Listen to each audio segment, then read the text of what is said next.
The rain hammered against the tall windows of the Manhattan office building, where I worked my second shift as a janitor, each drop echoing the exhaustion that had settled deep into my bones. At 23, my life had become a carefully choreographed dance of survival. Morning shifts as a secretary at a law firm downtown, evening classes at community college twice a week, and nights cleaning corporate offices until my hands cracked from chemical cleaners and my feet screamed for mercy. I told myself it was temporary, that once I finished my business degree, everything would change. That the cramped studio apartment in Queens, with its perpetual smell of mildew, and the neighbor who played bass at 3 a.m, would become a distant memory. But 6 months ago, everything had already changed in ways I could never have anticipated, in ways that terrified me so completely that I had spent every single day since then running from a truth I could no longer hide. It started with a phone call from my supervisor at the catering company, where I occasionally picked up extra work on weekends. They needed someone last minute for a private event at the Celestial, the kind of hotel where doormen wore white gloves, and a single night in the presidential suite cost more than I made in 3 months. I almost said no. I was exhausted, my feet still aching from a double shift the day before. But the pay was triple my usual rate, and my landlord had just raised the rent again. So I put on the required black dress and white apron, pulled my dark blonde hair into a tight bun, and showed up at the service entrance with 20 other servers who looked just as tired and desperate as I felt. The ballroom was breathtaking in a way that felt almost obscene. Crystal chandeliers that probably cost more than my student loans, marble floors so polished I could see my reflection, and guests dripping in designer labels and jewelry that could fund a small country. I moved through the crowd with trays of champagne and hors d'oeuvres, invisible in the way service workers always are to the wealthy, until I felt it, that unmistakable sensation of being watched. I turned, and that's when I saw him for the first time. He stood near the floor-to-ceiling windows overlooking the city, impossibly tall and commanding in a perfectly tailored charcoal suit that probably cost more than my car. His dark hair was styled in that effortlessly perfect, slicked-back way that European men seem to master. And even from across the room I could see the sharp angles of his jaw, the intensity of his gaze, the way everyone around him seemed to lean slightly away, as if acknowledging an invisible radius of power. Adrian Caruso. I didn't know his name then, but I would learn it soon enough, along with everything else that made him both fascinating and absolutely terrifying. He didn't look away when I caught him staring, didn't pretend polite disinterest the way most people do. Instead, he raised his glass slightly in acknowledgement, the corner of his mouth lifting in something that wasn't quite a smile, but held more meaning than any words could convey. My heart started racing in a way that had nothing to do with the physical exertion of carrying heavy trays, and I told myself to look away, to remember that I was there to work, not to get tangled up with men who wore Rolex watches and radiated danger like cologne. But he found me anyway during my break, in the empty service corridor where I was trying to catch my breath and give my aching feet a rest. He appeared so quietly I didn't notice him until he spoke, his voice low and accented in ways that suggested Italian roots and expensive boarding schools. We talked for what felt like hours, but was probably only 20 minutes, about art, about the hypocrisy of wealth, about my dreams of finishing school and starting my own business someday. He listened in a way that made me feel like I was the only person in the entire city. And when he touched my hand, just a brief brush of his fingers against mine, I felt electricity shoot through my entire body. I should have walked away then.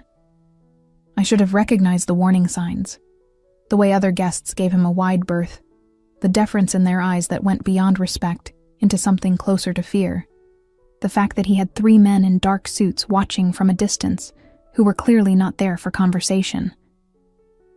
But I was 23 and exhausted, and so tired of being invisible, and when he asked if I wanted to see the view from the rooftop garden after my shift ended, I heard myself say yes, before my rational brain could intervene. The rooftop was empty, the city spread out below us like a carpet of stars, and when he kissed me against the glass railing with the wind whipping around us, I forgot every sensible thought I'd ever had. We went to his suite. Of course he had a suite, probably had several. And what happened next was the kind of night that exists only in movies or romance novels that embarrass you to read on the subway. He was intense and gentle and completely present in ways I had never experienced.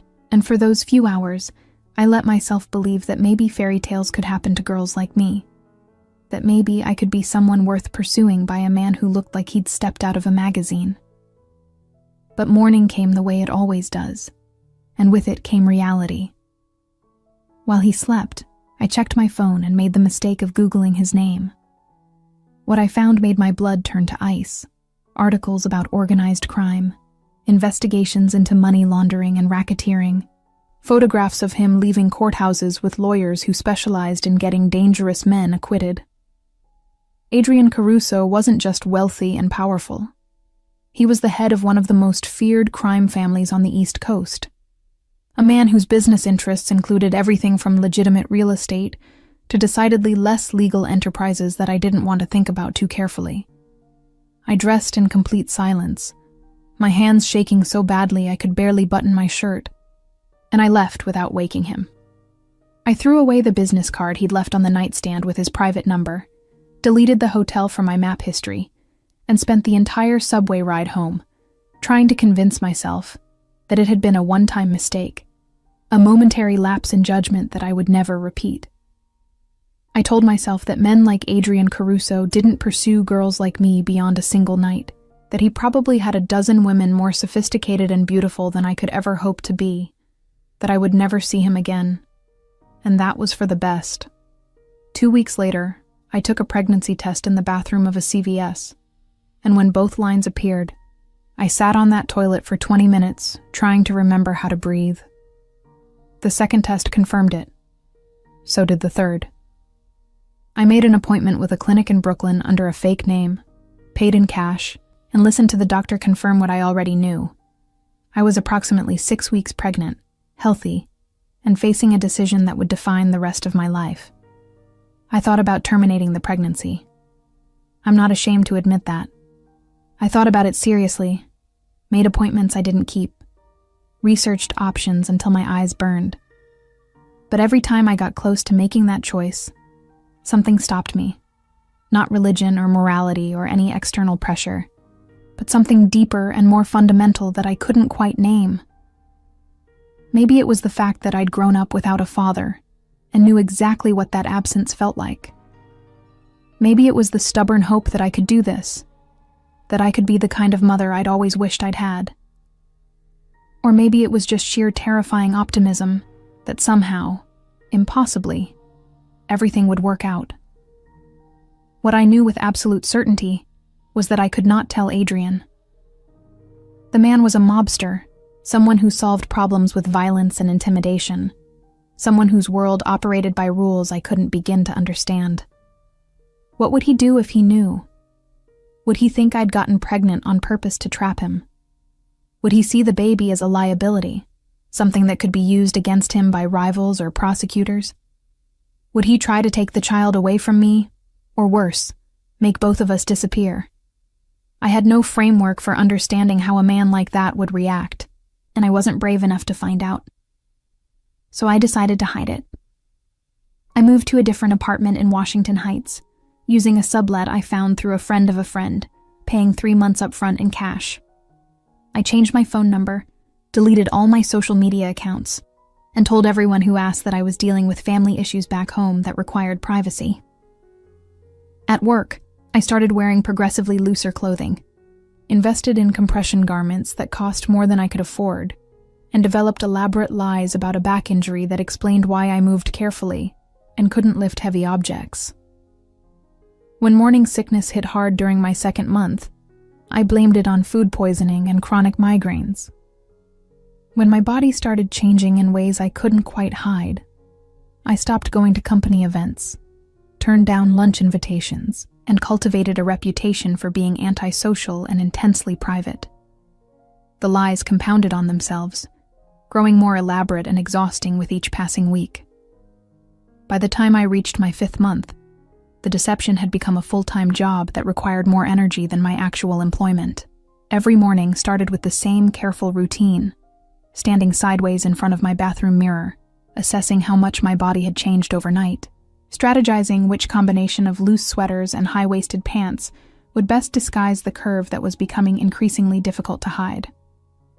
I had invested in an entire wardrobe of oversized blazers from thrift stores, flowing tunics that I layered strategically, and scarves that I draped in ways that drew the eye away from my midsection.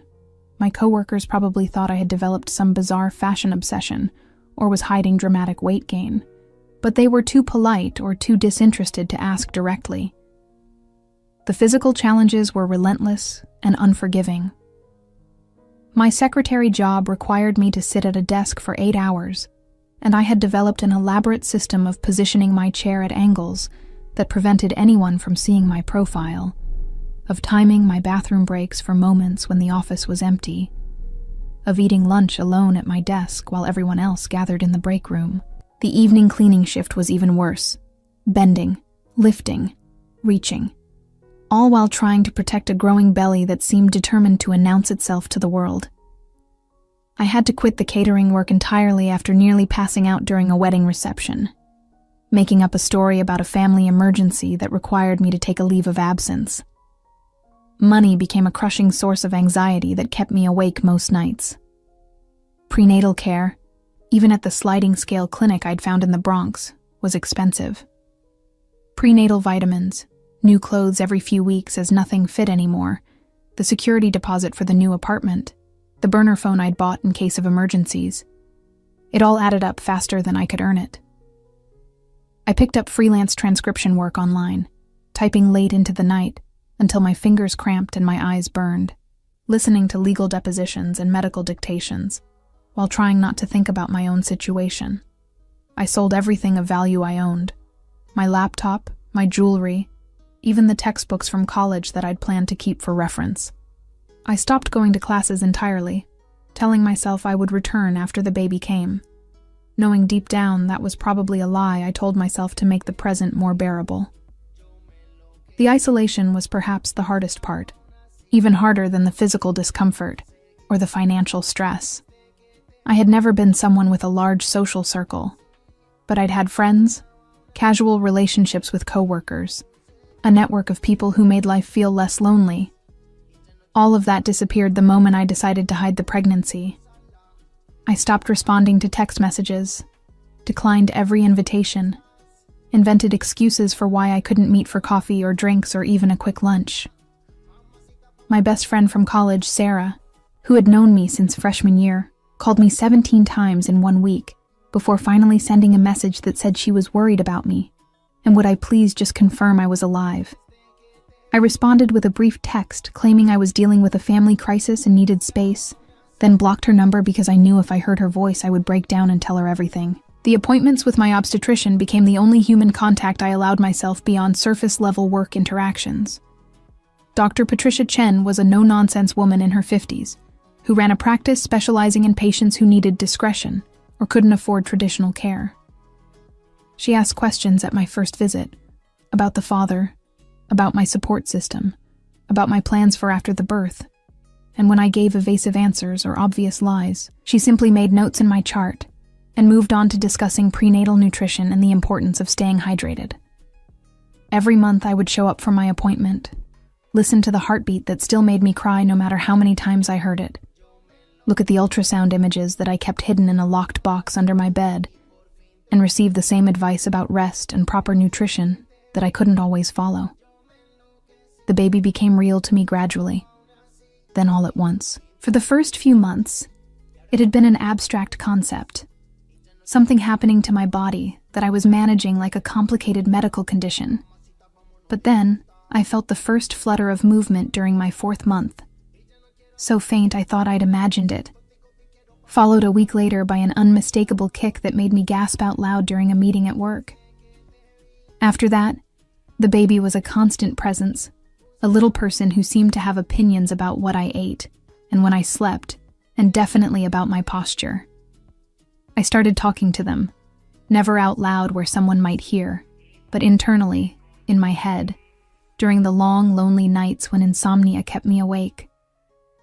I told them about my day, about the things I wished I could give them, about the father they would never know, and whether that made me selfish or protective or just desperately afraid. I thought about Adrian constantly, even though I tried not to. I would see men on the subway with similar builds, and my heart would race before I realized it wasn't him. I dreamed about him regularly. Sometimes the good memories of that night, the gentleness in his touch and the way he'd looked at me like I mattered, but more often nightmares where he discovered the truth and his expression turned cold and dangerous. I Googled him obsessively in those early months, reading every article I could find about his business dealings, his legal troubles, his family history. There were photographs of him at charity galas with beautiful women in designer dresses, leaving restaurants with associates who all looked like they could kill someone without breaking a sweat, emerging from courthouses with that same intense expression I remembered from our first meeting. One article described him as ruthless but fair, someone who commanded loyalty through a combination of fear and genuine care for those under his protection. Another detailed a violent altercation with a rival organization that had ended with 3 people dead and Adrian walking free due to lack of evidence. The contrast between these versions of him and the man who had listened to me talk about my dreams for hours, who had touched me with such careful attention, created a cognitive dissonance I couldn't resolve. Which one was real? Could both be true? And what did it say about me that I still thought about him with something more complicated than pure fear? As my pregnancy progressed, the paranoia intensified. I became convinced that someone was following me, that I would turn a corner and find one of his men waiting to escort me to some confrontation I wasn't prepared for. I varied my routes home, checked over my shoulder constantly, avoided places I'd mentioned during our brief conversation in case he remembered and came looking. When a black SUV with tinted windows parked outside my building for 3 days straight, I nearly had a panic attack before realizing it belonged to my neighbor's boyfriend who was visiting from New Jersey. Every unexpected knock on my door, every unfamiliar voice in the hallway, sent my heart racing and my mind spinning through terrible scenarios. The lying took a psychological toll I hadn't anticipated. I had never been someone who lied easily or often, had prided myself on basic honesty even when it was uncomfortable. But now, my entire existence was built on deception, layer upon layer of untruths that I had to track carefully to avoid contradicting myself. I lied to my landlord about why I needed to break my lease early. I lied to my employers about mysterious medical appointments that were becoming more frequent. I lied to the few remaining people in my life about why I'd become so distant and unreliable. And I lied to myself, constantly, about whether I was doing the right thing or just taking the cowardly way out. The worst moments came late at night when I was alone with my thoughts and the baby's movements and the crushing weight of uncertainty about the future. I would lie in bed in my tiny apartment, listening to sirens and shouting from the street below, and wonder what I would do when the baby arrived. How would I afford childcare? Could I manage work and an infant alone? What would I tell my child about their father when they were old enough to ask? Would I keep lying, creating an elaborate fiction about a man who didn't exist? Or would I tell some version of the truth that would leave them with more questions than answers? I had researched every possible option: adoption, foster care, government assistance programs, nonprofit organizations that helped single mothers. I had filled out applications for subsidized housing and childcare vouchers and emergency financial aid. I had even looked into whether I could legally give the baby up without naming the father, though the thought made me feel sick with guilt and shame. But none of these options felt right, felt like the answer I was looking for, and so I just kept moving forward day by day, telling myself that somehow I would figure it out when the time came. My body was changing in ways that amazed and terrified me. The baby was active now, especially at night when I was trying to sleep, with what felt like full gymnastics routines that made my entire belly shift and ripple. I had gained weight, despite my careful eating, my face rounder than it had ever been, my ankles swollen by the end of every shift. My back ached constantly, my hips felt like they might split apart when I walked, and I had developed this waddle that I tried desperately to disguise as a normal gait. The physical discomfort was relentless, but it also felt deserved somehow, like penance for the choices I'd made. The breaking point came on a Tuesday in late October, 5 months and 2 weeks into my pregnancy, on an evening that had started out no different from any other. I had finished my secretary shift at the law firm, grabbed a sad sandwich from a bodega for dinner, and headed to my cleaning job at the corporate building in Midtown, where I'd worked for almost a year. The building housed various companies, financial firms, consulting agencies, a few tech startups, and I was responsible for the 12th through 15th floors, which meant 4 hours of emptying trash, vacuuming carpets, and cleaning bathrooms that executives barely acknowledged using. That particular evening, I felt off from the moment I arrived. The baby had been active all day, pressing against my ribs in ways that made it hard to breathe deeply, and I'd developed a headache during my commute that seemed to intensify with every passing hour. I pushed through anyway because I couldn't afford to miss a shift, not when I was already behind on saving money for when I wouldn't be able to work at all. I started on the 15th floor as usual, working my way through the offices systematically, trying not to think about how my back ached or how badly I needed to sit down. Around 8:30, my phone rang with a call from my landlord. I almost didn't answer, knowing it couldn't be good news, but some masochistic impulse made me pick up. His voice was apologetic but firm. The building had been sold, the new owners were planning renovations, and everyone had to be out by the end of the month. He understood this was difficult. He really did. But his hands were tied, and while he could return my security deposit within a week, I would need to find somewhere else to live immediately. The conversation lasted maybe 5 minutes, but by the time I hung up, my hands were shaking so badly I could barely hold the phone. For a moment, I just stood there in the empty hallway, staring at the industrial carpet and trying to process what this meant. I had enough money saved for another month of rent, maybe 2 if I stretched it, but finding a new apartment in New York City that I could afford on my income, especially one that would rent to a visibly pregnant single woman with no verifiable references or stable family situation, felt impossible. I thought about the baby, about what would happen if I ended up homeless, about whether this was the universe's way of telling me I'd made a terrible mistake in thinking I could do this alone. The panic hit me like a physical force, making my chest tight and my vision blur at the edges. I stumbled toward the nearest bathroom, barely making it inside before my legs gave out and I sank to the floor against the wall. And then, for the first time since I'd found out I was pregnant, I completely fell apart. The tears came in huge, gasping sobs that I couldn't control. The kind of crying that makes your whole body shake and your throat raw. I wrapped my arms around my belly, feeling the baby moving inside me, and cried for everything I'd lost and everything I was afraid of losing still. I don't know how long I sat there on that cold tile floor, hunched over my pregnant belly in an empty bathroom in a building where I was supposed to be working. It could have been 5 minutes or 30. All I knew was that at some point, I became aware of footsteps in the hallway, heavy and deliberate, stopping right outside the bathroom door. I tried to quiet my crying, to pull myself together, but my body wouldn't cooperate. The door handle turned even though I'd locked it, and then the entire door frame shuddered as someone forced it open with what sounded like a single powerful kick. I looked up, tears still streaming down my face, and saw him. Adrian Caruso stood in the doorway of that bathroom like an apparition from my worst nightmares and most secret wishes, dressed in a 3-piece navy suit that probably cost more than I made in 6 months. His dark hair perfectly styled in that slicked-back way I remembered, a diamond-studded watch catching the fluorescent light. For a moment, we just stared at each other, and I watched his expression shift from concern to shock, to something I couldn't quite identify as his eyes traveled from my tear-stained face down to where my arms were wrapped protectively around a belly that was no longer possible to hide. His voice, when he finally spoke, was rough and low and filled with an emotion I'd never heard from him before. "Natalie."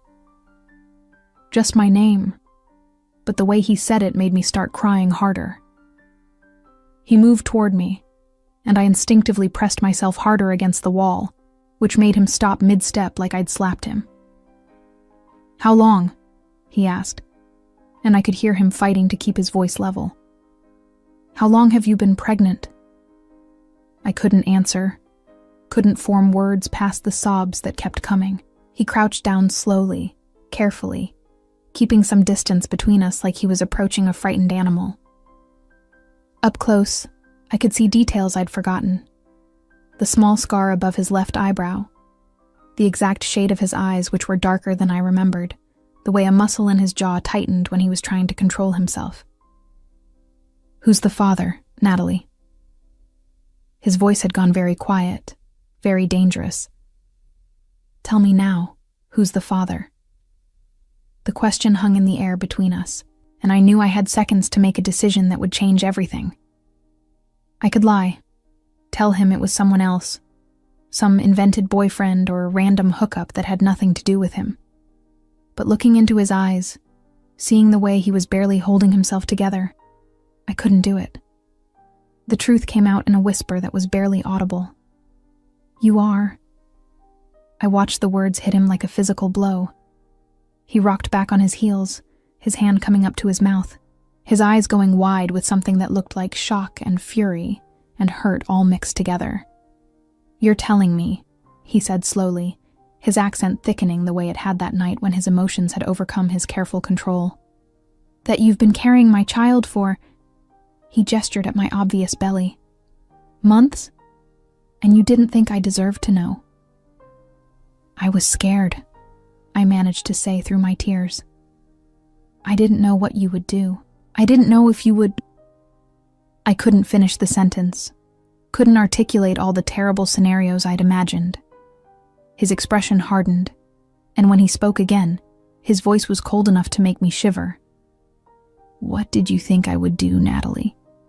What exactly did you imagine?" He stood up abruptly, pacing the small bathroom like a caged animal. "Did you think I would hurt you, force you to do something you didn't want, make you disappear?" Each question was sharper than the last, and I could hear genuine pain underneath the anger. "I don't know you," I said, and it came out more defensive than I intended. "We spent one night together. I only knew what I read about you online, and none of it suggested you would be happy about an accidental pregnancy with someone you barely knew." He turned to face me so fast I flinched. "One night," he repeated, his voice incredulous. "You think that was just one night to me? You think I haven't spent the last 6 months trying to find you? Wondering what I did wrong to make you run away like I was some kind of monster?" He ran his hand through his hair, disrupting the perfect styling. "I had people searching for you, Natalie. Discreetly, because I didn't want to scare you, but I looked. Do you have any idea how much it costs to disappear from someone with my resources? How carefully you must have hidden." I stared at him, processing this information that contradicted everything I'd assumed. "You looked for me?" My voice came out small, uncertain. "Of course I looked for you," he said, and suddenly all the anger seemed to drain out of him, leaving behind something that looked almost like devastation. He sank down against the opposite wall, putting his head in his hands. "That night meant something to me. You meant something to me. And then you just vanished, and I thought—" He stopped, looked up at me with eyes that held too much emotion. I thought I'd imagined the connection, that I'd misread everything, that I was just another rich man who'd convinced himself a beautiful woman actually wanted him for more than his money. The vulnerability in his admission made my chest ache. "It wasn't like that," I said quietly. "That night it was real. All of it was real. That's why I ran, because it scared me how much I felt, how fast everything happened. And then I found out who you really were, and I panicked." He was quiet for a long moment, studying my face like he was trying to read my thoughts. So instead of talking to me, Instead of giving me a chance to be part of this, you decided to hide my child from me for months. To struggle alone, to cry on bathroom floors, to... His gaze swept over my cheap, oversized clothes, my tired face, and I could see him piecing together just how difficult things had been. How have you been managing? Financially? With medical care? I've been managing, I said, lifting my chin with what little pride I had left. I have 2 jobs. I found a clinic. You've been barely surviving. He cut me off, his voice hard. Don't lie to me, Natalie. Not now. Not about this. He stood up, and suddenly he was looming over me, this tall, powerful man who could probably destroy my life with a phone call if he wanted to. You're coming with me. What? I tried to push myself up off the floor, but my body wouldn't cooperate. No, I can't just... This isn't a negotiation. He reached down, and before I could protest, he'd scooped me up in his arms like I weighed nothing, pregnancy belly and all. You're exhausted, you're upset, and you're carrying my child. We're going somewhere safe where we can talk properly. Where you're not sitting on a bathroom floor in a building where you shouldn't be working in your condition in the first place. Put me down, I said, but there was no force behind it. The truth was, I was so tired, so overwhelmed, and being held by someone who actually seemed to care about my well-being, even if he was also furious with me, felt better than I wanted to admit. Adrian carried me out of that bathroom and through the empty office building like I was something precious and breakable, his arms steady and strong around me, despite my protests that I could walk. In the elevator, I caught our reflection in the mirrored walls, him in his expensive suit looking every inch the powerful man he was, me in my cleaning uniform with tear-stained cheeks and a belly I could no longer hide. The contrast between us almost absurd. His jaw was set in a hard line, and I could see a muscle ticking in his cheek that suggested he was holding back a storm of emotions through sheer force of will. 3 men in dark suits were waiting in the lobby, and they didn't even blink at the sight of their boss carrying a pregnant woman through the marble-floored entrance. One of them moved ahead to open the door of a black SUV that had pulled up to the curb. Another spoke quietly into his phone in what sounded like Italian, and the third scanned the street with the practiced alertness of someone expecting trouble.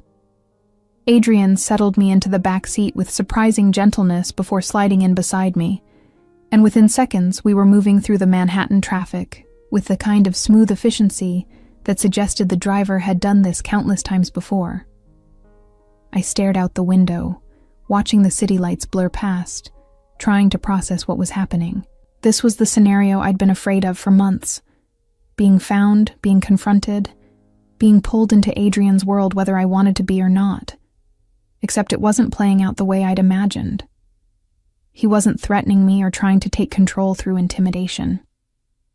He was just sitting there beside me, occasionally glancing at my belly with an expression I couldn't quite read, looking almost as overwhelmed as I felt. We drove to a building in Tribeca that screamed expensive even from the outside.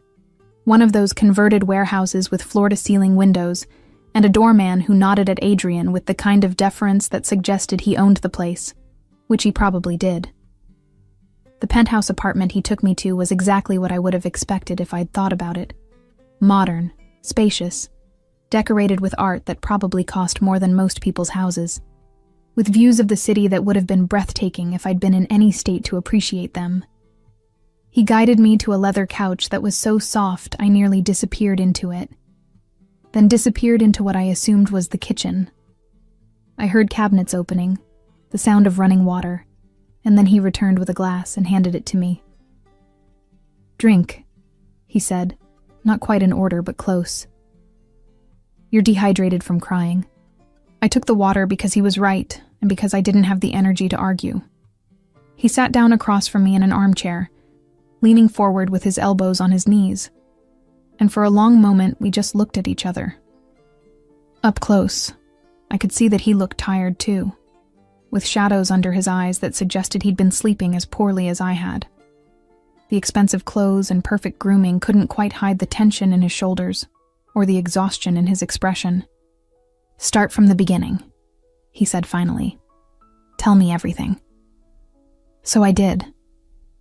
I told him about taking the pregnancy test, about the panic and fear and impossible decisions, about moving apartments and changing my number and quitting school.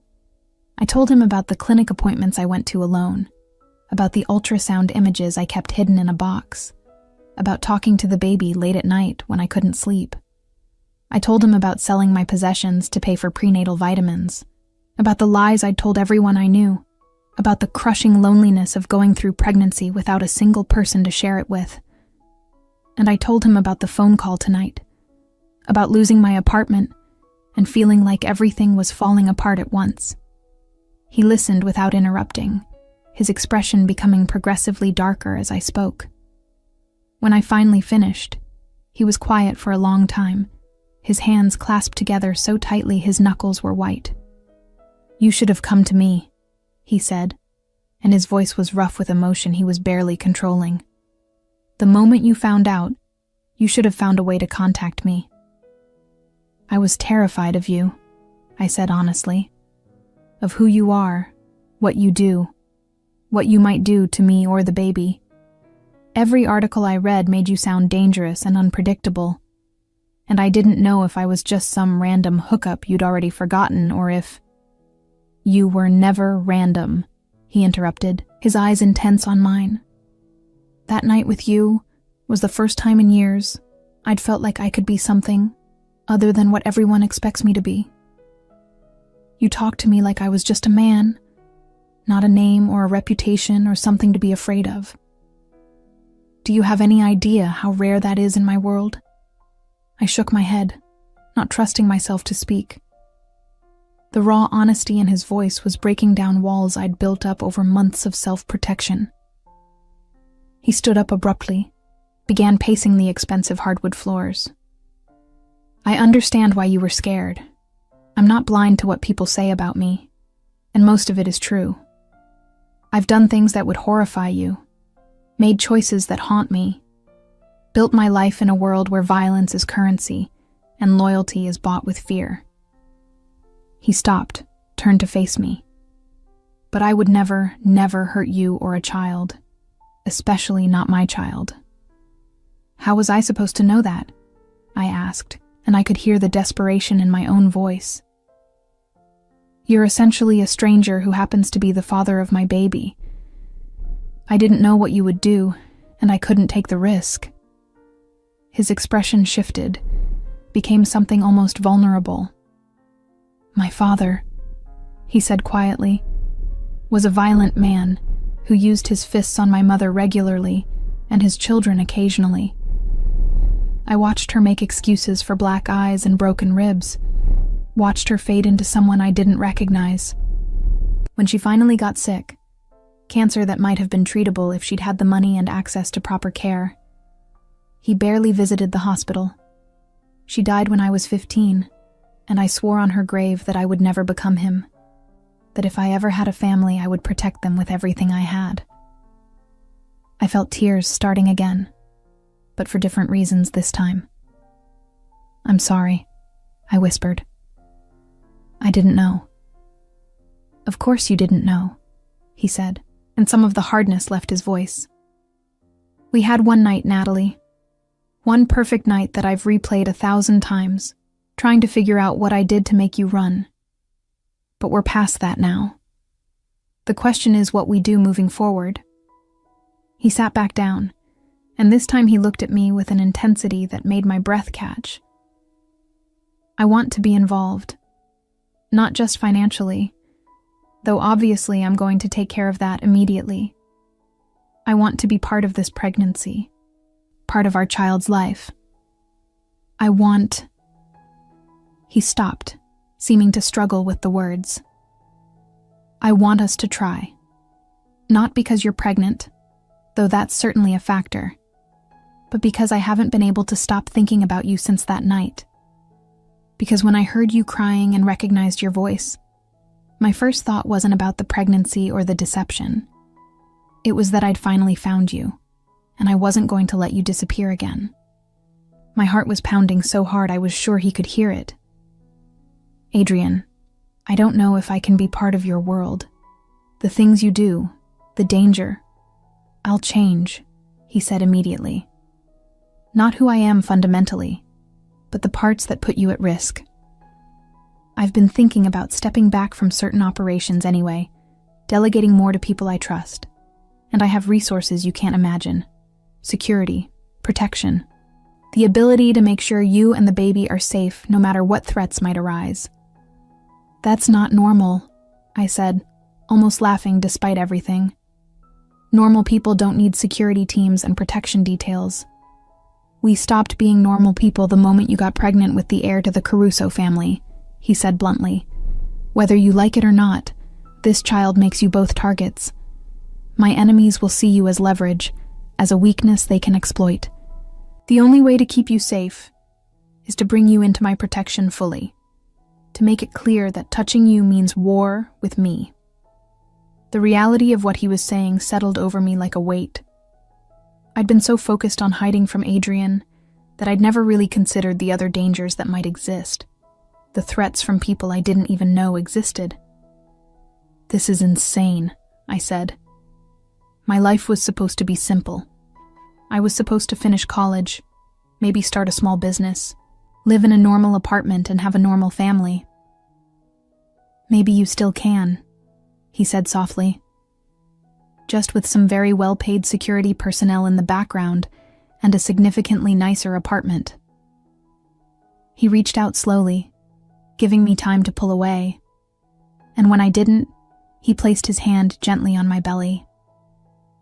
The baby kicked immediately, as if responding to his touch, and I watched his expression transform into something like wonder.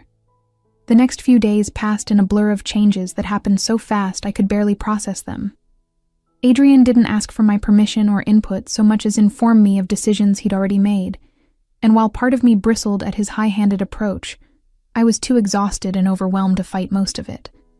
Within 24 hours of that bathroom confrontation, he'd moved all my possessions from my tiny apartment in Washington Heights to a secure building in the Upper East Side, where he maintained what he called a safe house.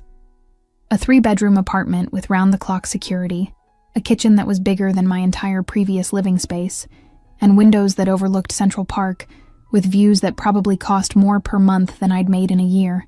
He didn't move in with me, which surprised me until I realized he was trying to give me space to adjust, to not overwhelm me more than he already had. But he was there constantly.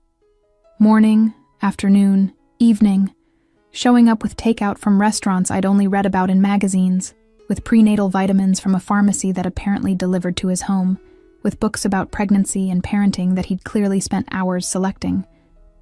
He attended every doctor's appointment, sitting in the examination room with an intensity that made Dr. Chen raise her eyebrows but ask no questions, his hand finding mine when we heard the heartbeat, his expression unreadable when he saw the ultrasound images that showed a baby who was healthy and growing right on schedule. The transformation in how I lived was jarring and uncomfortable in ways I hadn't expected. Suddenly, I had everything I desperately needed for months: proper nutrition, adequate rest, medical care that didn't require me to choose between prescriptions and rent. But accepting it all made me feel like I'd lost something fundamental about my independence. Adrian had insisted I quit both my jobs immediately, and when I'd protested that I needed to work, that I couldn't just accept his charity, he'd looked at me like I was being deliberately obtuse, and pointed out that growing his child was work enough, and that I should have been resting months ago, instead of cleaning office buildings while 5 months pregnant. He'd deposited money into a bank account he'd opened in my name, an amount that made me actually gasp when I saw the statement.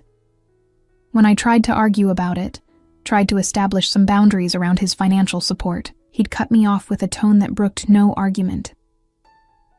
"You're carrying my heir," he'd said, and there was something in his voice that made it clear this was non-negotiable. "Every single thing you need, every comfort that makes this pregnancy easier, every expense related to the baby. It's not charity, Natalie. It's my responsibility, and frankly, my privilege. Don't insult either of us by pretending you don't need the help." But it wasn't just about money or comfort or logistics. What unsettled me most was how Adrian was around me, how he seemed to be genuinely trying to be different from what I'd expected. He was still intense, still commanding, still clearly someone who was used to getting his way and had the power to make it happen. But with me, he was careful in ways that suggested he was constantly monitoring himself, reining in impulses that might scare me or make me pull away. He asked before touching my belly, even though I could see how much he wanted to feel the baby move. He listened when I talked about my fears or concerns without trying to immediately fix everything. He brought me books and music and ridiculous amounts of food, learning my preferences through trial and error, with a focus that would have been touching if it wasn't also slightly overwhelming. We talked more than I'd expected about everything and nothing. He told me about growing up in his family, about the expectations and pressures and violence that had shaped him, about his mother who he'd loved, and his father who he'd feared and eventually replaced. He was honest about his business in ways that sometimes made me uncomfortable. He didn't glorify it, or pretend it was something it wasn't, but he also didn't apologize for choices he'd made to survive and eventually thrive in a world that had very different rules than the one I knew. And slowly, carefully, he began sharing his vision for how things could be different, for how he could step back from the most dangerous aspects of his operations and focus on legitimate businesses that wouldn't put his family at risk. I've been thinking about this for a while. He admitted one evening while we were sitting in the apartment's living room, him in an armchair and me on the couch, with my feet propped up because my ankles had started swelling. Even before I found you again. The violence, the constant threat of prosecution or war with rivals, it's exhausting and it's not sustainable. I have lieutenants who are capable of running most operations, who've been loyal for years and deserve more responsibility. I can maintain oversight without being directly involved in things that might get me killed or imprisoned. Can you really walk away? I asked skeptically. I thought once you were in that life, you were in it permanently. I'm not talking about walking away entirely, he clarified. I'll always be who I am, always have connections and influence. And yes, some business interests that operate in gray areas. But there's a difference between being the person who makes every decision and gets their hands dirty, and being someone who delegates and maintains strategic control from a distance. My child deserves a father who's present, who's not constantly looking over his shoulder or preparing for the next attack. I wanted to believe him, wanted to trust that he could change enough to make this work. But I'd read enough about organized crime to know that leaving wasn't simple, that enemies didn't just forget about you because you decided to be less involved. What about the people who see the baby as leverage? I asked, voicing the fear that had been growing since he'd first mentioned it. You said your enemies would target us. How does you stepping back change that? His expression hardened. It doesn't, not entirely. Which is why you'll have security with you whenever you leave this apartment, why the baby will have protection from the moment they're born, why I'm restructuring my entire operation to eliminate the rivals who pose the biggest threats. He leaned forward, his eyes intense. I know this isn't the life you wanted, Natalie. I know it's not normal or simple or anything like what you imagined when you thought about having a family. But I can keep you safe. Both of you. That's not arrogance. It's a promise I'm prepared to back up with every resource I have. The certainty in his voice should have been reassuring, but instead, it just highlighted how far my life had diverged from anything I'd planned. I thought about the girl I'd been 6 months ago, the one who'd been focused on finishing college and building a modest, stable life. That version of me felt like a stranger now. Someone naive who'd had no idea how quickly everything could change. I'm scared, I admitted quietly. Of this world, of what it means for our child, of whether I'm strong enough to survive in it. You're already surviving in it, he said. You've been surviving it for months, alone, with no support and minimal resources. You're stronger than you think, Natalie. You just need to stop trying to do everything by yourself and let someone help carry the weight. Over the following weeks, I started to let myself believe that maybe, possibly, this could work. Adrian was relentless in his attention, showing up every day with the kind of consistency that slowly wore down my defenses. He learned what foods made my morning sickness worse and brought alternatives. He noticed when I was tired and insisted I rest, sometimes physically guiding me to the bedroom and staying until I fell asleep. He asked questions about the baby constantly. Did I have preferences for names? How did I want to decorate the nursery? Did I want to know the sex or wait until birth? With an enthusiasm that felt genuine rather than obligatory. But there were also moments that reminded me exactly who he was and what his world entailed. Like the afternoon when I heard him on the phone speaking rapid Italian, his voice cold and commanding in ways I'd never heard directed at me, clearly issuing threats or orders that made whoever was on the other end scramble to comply. Or the night when he showed up with bruised knuckles and a cut above his eye that he dismissed as just business, refusing to elaborate despite my questions. Or the constant presence of security personnel who appeared whenever I left the apartment, silent men and women who watched everything with the kind of alertness that suggested they were expecting trouble. The pregnancy itself was progressing normally according to Dr. Chen, though my blood pressure had been running slightly high at the last few appointments, something she attributed to stress, and told me to monitor carefully. The baby was active and healthy, measuring right on track, and I'd finally agreed to find out the sex at the next ultrasound after Adrian had asked about 15 times with barely concealed excitement. He was convinced it was a boy, talked about teaching him things and protecting him and giving him the childhood that Adrian himself had never had. And the tenderness in those moments made my chest ache with complicated emotions I wasn't ready to name. We hadn't discussed the specifics of our relationship, hadn't defined what we were to each other beyond two people having a baby together. He hadn't tried to kiss me or touch me in any way that went beyond the careful, almost reverent way he put his hands on my belly to feel the baby move. I didn't know if it was because he was giving me space to adjust or if he simply didn't see me that way anymore, and I was too afraid to ask because I wasn't sure what answer I wanted to hear. Everything changed on a cold November evening when I was 6 months pregnant and starting to feel like maybe we had figured out a fragile equilibrium that could actually work.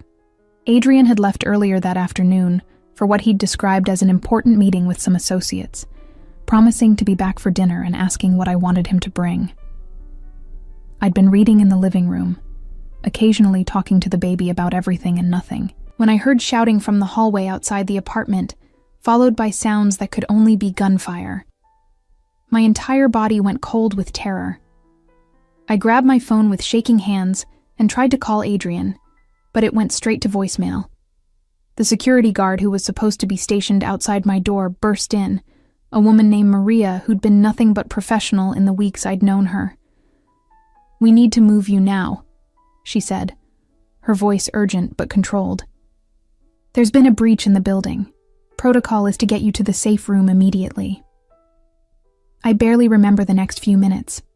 Maria half carrying me through the apartment to what I'd thought was a closet, but turned out to be a reinforced panic room with its own ventilation system and communication equipment. Her barking orders into her radio while sealing the heavy door behind us. I sat on the floor because there was nowhere else to sit, my arms wrapped around my belly protectively, listening to muffled sounds from outside that might have been more gunfire, or might have been my imagination.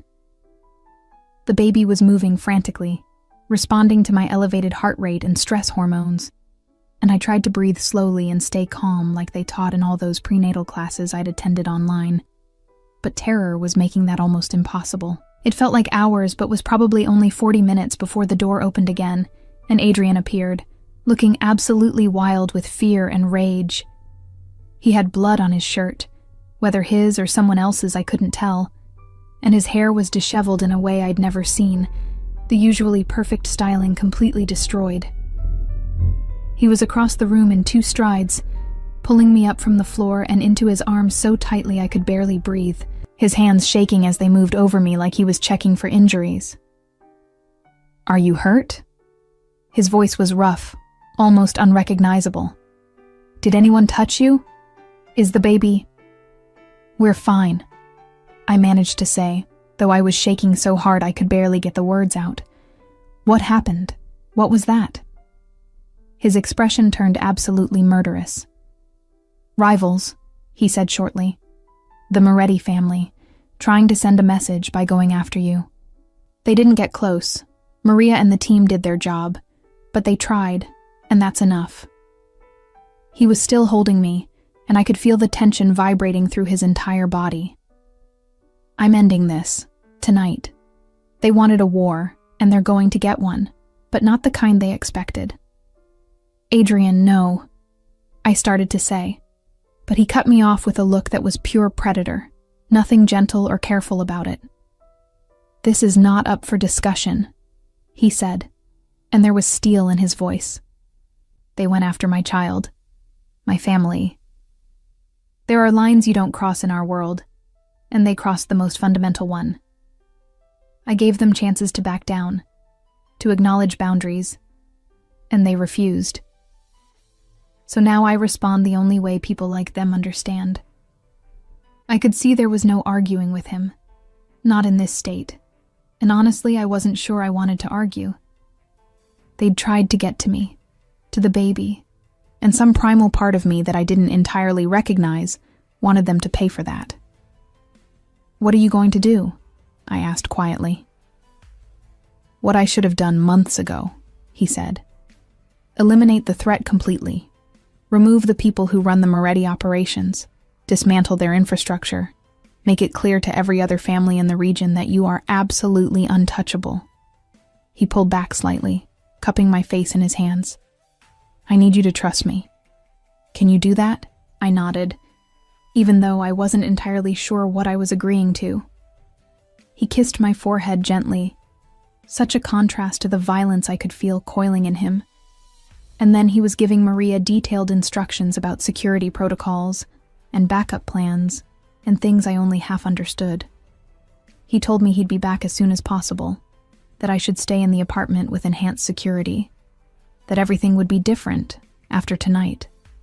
And then he was gone, and I was left alone with my fear and my racing thoughts and a baby who wouldn't stop kicking. Maria tried to get me to eat something, to rest, but I couldn't do either. I paced the apartment for hours, imagining worst-case scenarios, wondering what eliminate the threat actually meant in practice, terrified that Adrian wouldn't come back or that he would come back changed in ways I couldn't handle. The baby's movements became more agitated as the night wore on, responding to my stress in ways that made me feel guilty and helpless. It was almost dawn when Adrian finally returned, looking exhausted and grim but uninjured. He found me in the nursery we'd been slowly putting together, sitting in the rocking chair and staring at the empty crib. He didn't say anything at first, just pulled me up and held me, and I could feel how tightly wound he still was despite the weariness in his body. "Is it over?"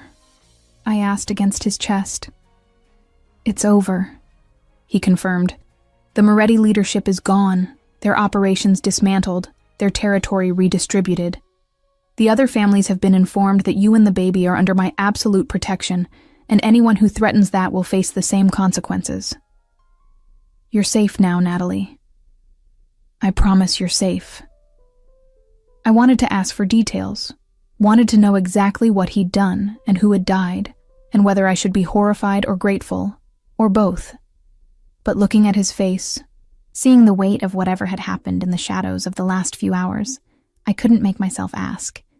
Instead, I just nodded and let him lead me to bed, where he held me while I finally fell asleep from pure exhaustion. The next few weeks were strange and tense. Adrian was different after that night, harder in some ways, but also more determined to prove that he could be the father and partner he'd promised to be. He accelerated his plans to step back from direct operations, promoted people he trusted to handle the day-to-day business, and spent more time with me than I'd ever expected. He was there for every appointment, every milestone, every moment of discomfort or fear. He read pregnancy books with an intensity that would have been amusing if it wasn't also touching, asked Dr. Chen so many questions that she started bringing extra time to our appointments, and generally threw himself into preparing for fatherhood with the same focus he'd probably once applied to building his empire. We still hadn't defined what we were to each other, but something had shifted after the attack. We were closer now, united by the very real danger we'd faced, and the baby that connected us more surely than any words could. He still didn't push for physical intimacy beyond holding me when I needed comfort, or putting his hands on my belly to feel the baby move. But there was a tenderness in how he looked at me that made my heart race in ways that had nothing to do with fear. I went into labor 3 weeks early, on a snowy January afternoon, when Adrian was in a meeting with his lawyers about transferring various business assets. My water broke dramatically while I was trying to organize the nursery, and suddenly everything became chaos. Maria calling for backup. Adrian appearing within minutes, looking absolutely terrified despite his attempts to stay calm. The drive to the hospital that felt both too fast and not fast enough. And then hours of labor that were simultaneously the most painful and most profound experience of my life, with Adrian holding my hand through every contraction, whispering encouragement in English and Italian, looking at me like I was performing some kind of miracle. The attack came during the final stage of labor, when I was too far gone to really process what was happening.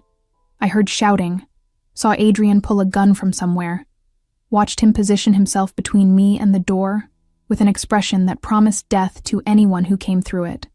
Maria and the rest of the security team locked down the delivery room, while hospital security dealt with what turned out to be a last desperate attempt by remaining Moretti associates to harm us. It was over in minutes. The threat neutralized before it could get anywhere near us, but it cemented something fundamental. Our child was being born into violence whether I liked it or not, and the only way to protect them was to accept Adrian's world fully. And then, after hours of pain and fear and effort, our son was born. Adrian cut the umbilical cord with hands that shook slightly, and when the doctor placed our baby in his arms, I watched this dangerous, powerful man who'd killed people just weeks ago break down completely. He cried holding our son, whispered promises in Italian that I couldn't understand but felt in my bones, and looked at me with such raw emotion that I started crying too. "I'm going to protect you," he said, and I knew he meant both of us. Both of you. Whatever it takes, however I need to change, I'll do it. You're my family now, Natalie. The only thing that matters. I reached up to touch his face, this man who terrified me and comforted me in equal measure, and said the words that had been building for weeks. I love you. I don't know when it happened, or if it's smart, or if I'm making a terrible mistake. But I love you. His expression transformed into something that looked like wonder and relief and determination all mixed together. I fell in love with you that first night, he admitted, and I've been falling harder ever since. I know my world is violent and dangerous and not what you wanted, but I swear I'll spend the rest of my life making sure you never regret giving me this chance. He kissed me then, finally, with our son between us and the sound of security teams outside the door and the knowledge that nothing about our life would be normal or easy. But looking at our baby, at this tiny perfect person we'd created, I realized that maybe normal was overrated anyway. Maybe what we had was better, harder and scarier, and requiring more courage than I'd known I possessed, but real in ways that transcended any fairy tale I'd once imagined. In the days that followed, Adrian made good on his promises.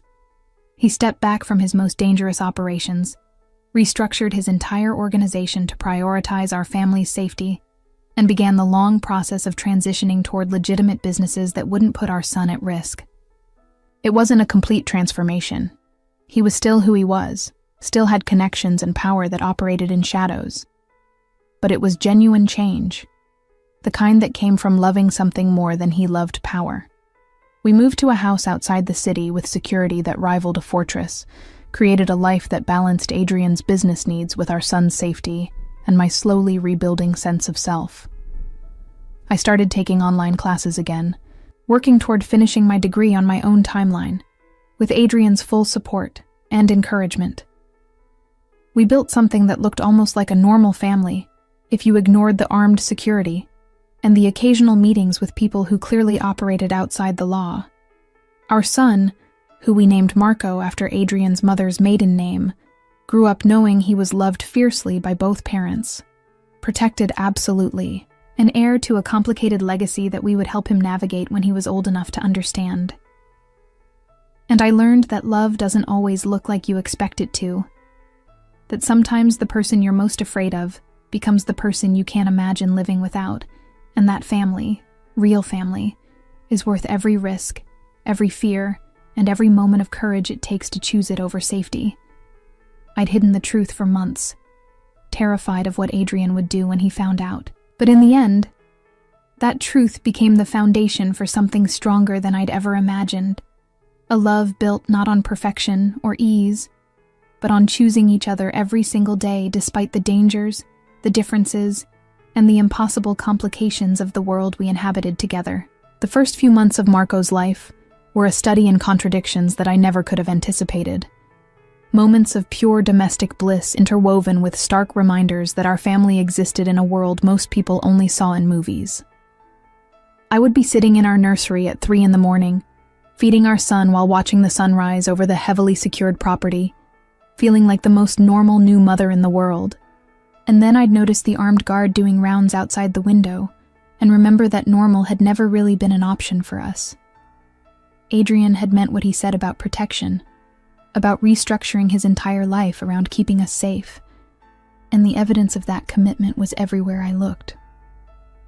The house he'd chosen for us was technically in Westchester, far enough from the city to feel almost suburban, but close enough that he could still attend necessary meetings when required. It was beautiful in an understated way.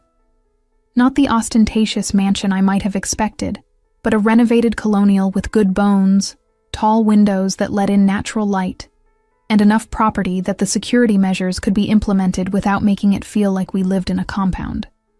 He'd consulted me on every decision about the interior, learning my preferences and tastes with the same intensity he applied to everything else, and the result was a home that actually felt like mine, rather than just another space he controlled. But the security was undeniable, and sometimes suffocating. There were cameras covering every angle of the property, motion sensors in the woods that surrounded us, a panic room even more sophisticated than the one in the apartment, and a rotating team of guards who operated in shifts around the clock. Maria had become our head of security, and while I'd grown to trust her completely, there were moments when I resented needing her at all. When I wanted to take my baby for a walk without coordinating with armed professionals about routes and timing and potential threats. Adrian was navigating his own complicated transition, and I could see the strain it put on him even as he tried to hide it from me. He'd been true to his word about stepping back from direct involvement in the most violent aspects of his business, delegating authority to lieutenants he'd been grooming for years, focusing his attention on legitimate enterprises that couldn't be traced back to organized crime. But pulling away from that world wasn't as simple as just making a decision. There were expectations he had to manage, alliances he had to maintain carefully so they didn't feel betrayed or weakened, and a constant need to prove that his reduced involvement didn't mean he was weak or vulnerable to challenge. I watched him take phone calls at odd hours, his voice dropping into that cold, commanding tone that still made me shiver sometimes, issuing orders or making decisions about things he carefully never discussed with me in detail. He would disappear for meetings that lasted hours, coming home with tension written across his shoulders and exhaustion in his eyes, and I learned not to ask too many questions about where he'd been or what he'd done. It wasn't that he was deliberately hiding things from me. We'd established early on that I didn't want or need to know the specifics of operations that might keep me awake at night, but rather that we'd found an unspoken agreement about the boundaries between his business and our family life. What surprised me most was how naturally he took to fatherhood, how the same intensity and focus that made him dangerous in his professional world translated into complete devotion to our son. He was involved in every aspect of Marco's care, in ways that defied every stereotype I'd ever heard about powerful men and parenting. He learned to change diapers with the same precision he probably applied to planning operations, studied baby development milestones like they were intelligence reports, and got up for night feedings without complaint, even when I knew he had important meetings the next morning. I would find him in the nursery at random hours just watching Marco sleep, his expression soft in ways I'd never seen when he thought no one was looking. The vulnerability he showed around our son was almost harder to witness than his professional ruthlessness had been. He was terrified of doing something wrong, of somehow damaging this perfect little person we'd created. And that fear made him second-guess himself in ways that were completely foreign to a man who normally made decisions with absolute certainty. He asked me constantly if he was holding Marco correctly, if he was feeding him right, if the baby seemed happy or uncomfortable, or in need of something Adrian didn't know how to provide. And when Marco would curl his tiny hand around Adrian's finger or fall asleep on his father's chest, I would watch this feared mobster absolutely melt with an emotion so pure it made my heart ache. We were learning to be partners, not just co-parents, but actual partners in building a life together, and it was harder than I'd expected. We came from such different worlds, had such different experiences and expectations, that even simple decisions could become complicated negotiations. I wanted Marco to have a normal childhood with playdates and public parks and regular school, while Adrian's instinct was to keep him isolated and protected with private tutors and carefully vetted companions. I believed in letting him develop independence gradually, while Adrian struggled with the idea of our son being anywhere we couldn't see him, or beyond the reach of immediate security. We fought about these things, sometimes late into the night after Marco was asleep. Both of us passionate about what we thought was best for our child, but we also learned to compromise, to find middle ground between my hopes for normalcy and his need for security. Adrian agreed to let Marco have experiences outside our protected bubble as long as appropriate precautions were in place, while I acknowledged that some level of security was necessary and not just Adrian being paranoid. We talked about our own childhoods, about what we'd missed and what we wanted to give our son, and those conversations helped us understand each other in deeper ways. I began to see how Adrian's need for control came from a place of profound fear. Fear of losing us the way he'd lost his mother. Fear of failing to protect what mattered most. Fear that one mistake could cost him everything he'd finally allowed himself to care about. My relationship with Adrian himself continued to evolve in ways that both thrilled and terrified me. We'd acknowledged our feelings for each other in that hospital room, but actually building a romantic relationship while simultaneously learning to parent together was complicated. We were living in the same house, raising a child together, but we hadn't discussed marriage or made any formal commitment beyond our shared dedication to Marco. Adrian had given me the master bedroom while he took a guest room down the hall, respecting my need for space, even though I could sometimes feel his frustration with the arrangement. The physical tension between us was constant and growing. He would brush past me in the hallway and I'd feel electricity shoot through my entire body. I'd watch him hold our son and want nothing more than to be wrapped in those same arms. He'd look at me sometimes with such naked desire that I'd have to look away before I did something impulsive. But we were both holding back, both afraid of rushing into something before we'd fully established the foundation of trust and partnership we needed. It was about 4 months after Marco's birth when things finally shifted. I'd been cleared by my doctor to resume normal activities, though the exhaustion of new motherhood and the lingering effects of pregnancy made normal feel like a distant goal.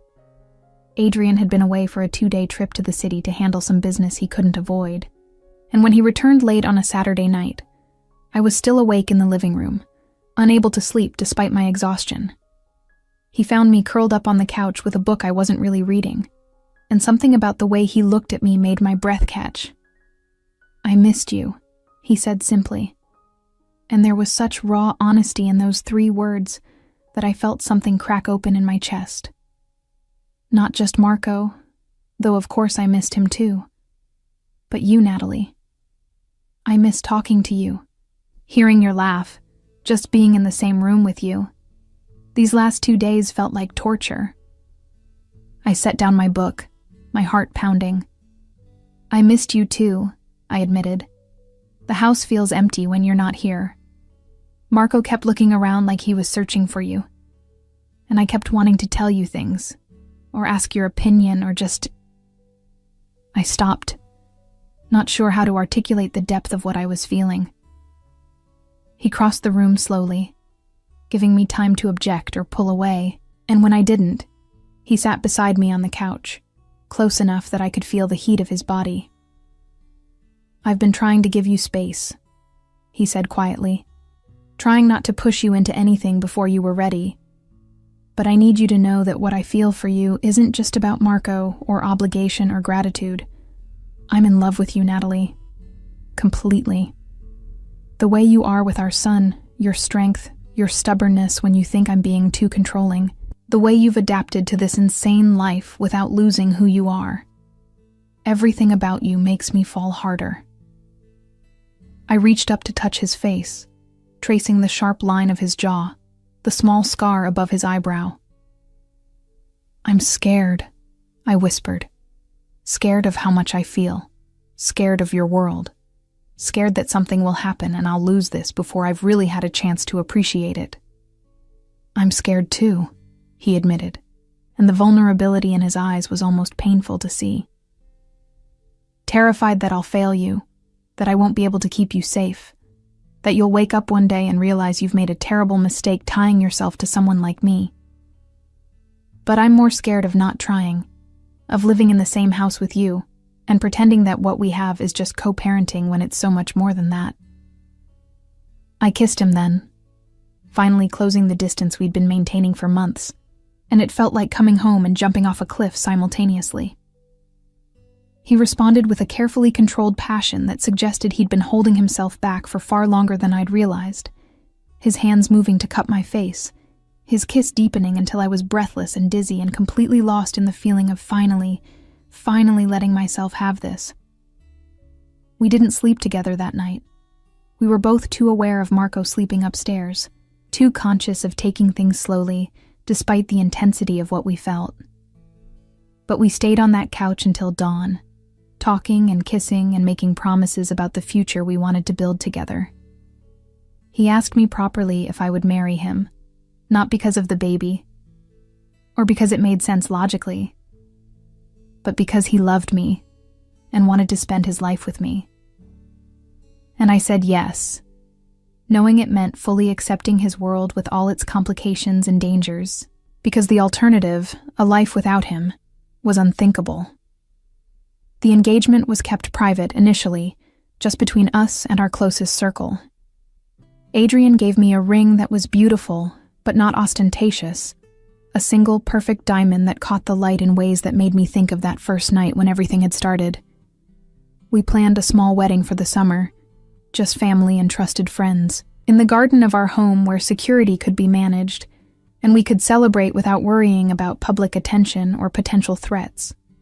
But planning a wedding while parenting an infant, and managing the complexities of Adrian's business transition, was predictably chaotic. There were moments when I wondered if we should just elope, skip all the stress and complication, and just get married at City Hall with Maria and one of Adrian's most trusted associates as witnesses. But Adrian wanted to give me something special, wanted our son to be there when we made our commitment official, and his determination to make it perfect was both touching and occasionally overwhelming. The threats never completely disappeared, though they evolved as Adrian's enemies realized that direct attacks would be met with overwhelming retaliation. Instead of violence, they tried other approaches. Attempts to get information about our security procedures, efforts to find vulnerabilities in Adrian's new business structure, subtle campaigns to damage his reputation with families he was trying to maintain alliances with. Adrian handled each threat with the same cold efficiency he'd always shown. But I could see the toll it took on him. The way he worried constantly about whether he was doing enough to protect us. There were still nights when I woke up in a panic, convinced I'd heard something suspicious, only to find Adrian already awake and alert, his weapon within reach even though we had security throughout the property. There were still moments when I resented the restrictions on our lives, when I wanted to just take Marco to a playground without coordinating with armed guards or planning escape routes. And there were still times when I looked at my life and couldn't quite believe this was real, that I'd gone from hiding a pregnancy in fear to building a family with one of the most dangerous men on the East Coast. But there were also moments of pure joy that made all the complications worthwhile. Watching Adrian teach Marco to make silly faces, the two of them giggling together with identical expressions of delight. Finding love notes hidden around the house that Adrian left for me to discover, small reminders that he was thinking about me even during his busiest days. The quiet evenings when we would sit together after putting Marco to bed, just talking about everything and nothing, building the foundation of intimacy that went beyond physical attraction or shared responsibility. I finished my degree that spring, taking online courses during Marco's naps and studying late into the night with Adrian's encouragement and support. Walking across the stage to receive my diploma at a heavily secured ceremony that probably gave the university security nightmares, with Adrian and Marco in the audience, was one of the proudest moments of my life. It represented something fundamental about not losing myself completely in the chaos of the last year, about maintaining goals and dreams that were mine independent of being Marco's mother or Adrian's partner. Adrian made good on his promise to transition toward legitimate business, though I learned that legitimate in his world often meant technically legal, but still operating in moral gray areas. He invested heavily in real estate development, in technology startups that needed capital and connections, in hospitality ventures that benefited from his understanding of how to manage complex operations. He maintained relationships with his old world, but at a careful distance, consulting rather than commanding, advising rather than controlling. It wasn't a complete severing. That probably wasn't possible given his history. But it was genuine change that came from putting us first. We got married on a perfect June afternoon in our garden, with Marco, now 8 months old and impossibly beautiful, serving as our ring bearer with Maria's help. It was small and intimate, with fewer than 30 people in attendance, but it felt more real than any elaborate ceremony could have been. I wore a simple white dress that made Adrian's eyes go dark with desire when he saw me, and he wore a perfectly tailored suit that reminded me of that first night while being completely different. We wrote our own vows, and when Adrian promised to protect and cherish and choose me every single day, regardless of what threats or challenges arose, his voice broke with emotion that made half the guests cry. That night, after all the guests had left and Marco was asleep and the house was finally quiet, we were finally, completely together as husband and wife. It was different from that first night. Slower, more intentional, weighted with all the history and love and commitment we'd built. Adrian was reverent and passionate and completely present, and afterward, lying in his arms in the master bedroom that was now ours rather than just mine, I felt a peace I'd never experienced before.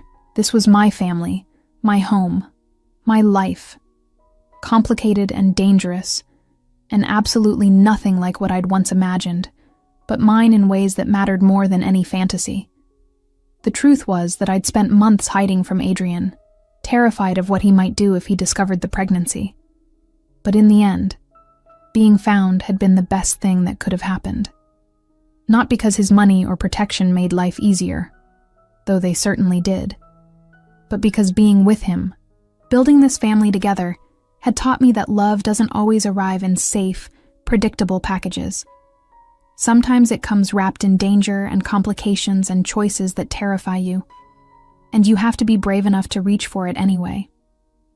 Sometimes the person you're most afraid of becomes the person you trust most completely.